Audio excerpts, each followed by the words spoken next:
నిజ నిజాలు బయట రావాలండి. ఇది పవన్ కళ్యాణ్ గారి వరకు వెళ్ళాలి, ఆయన దీనికి స్పందించాలి.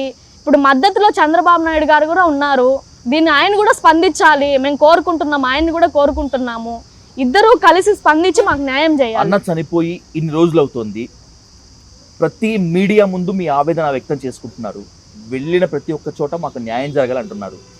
ఈ రోజు వరకు పవన్ కళ్యాణ్ నుంచి కానీ చంద్రబాబు నాయుడు గారి గురించి కానీ ఒక పిలుపు కానీ ఒక ఇన్ఫర్మేషన్ కానీ రాలేదు. ఎటువంటిది రాలేదండి, మాకు ఎటువంటి పిలుపు రాలేదు, ఏమీ రాలేదు. మా బాధ కూడా అదే. ఇంత జరుగుతుంది కదా, చిన్న చిన్న వాటికి వచ్చి రియాక్ట్ అవి సార్ చేస్తాడు కదా, మా దానికి ఎందుకు స్పందించట్లేదు, ఎందుకు రావట్లేదు సారు అని చెప్పి మాకు ఇది ఒక క్వశ్చన్ గా నిలబడిపోయింది. సార్ దీన్ని భిన్న రియాక్ట్ అవ్వాలని చెప్పి మేము కూడా కోరుకుంటున్నాము.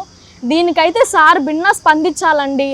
ఏదో చిన్న చిన్నవి ప్రాణాలతో ఉన్న వాటికే సార్ స్పందిస్తారు. ఇది పూర్తి ప్రాణం పోయింది, హత్య చేసేసారు, జనసేన పార్టీ తరపున వాళ్ళే చేశారు.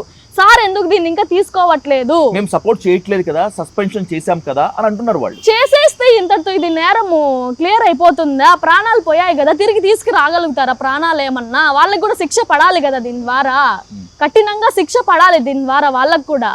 వాడు ఎటువంటి నరకం అయితే అనుభవించాడో వాళ్ళు కూడా ఆ నరకం చూడాలి, అక్కడ అనుభవించాలి వాళ్ళు కూడా. మాకు న్యాయం జరగాలి దీని ద్వారా.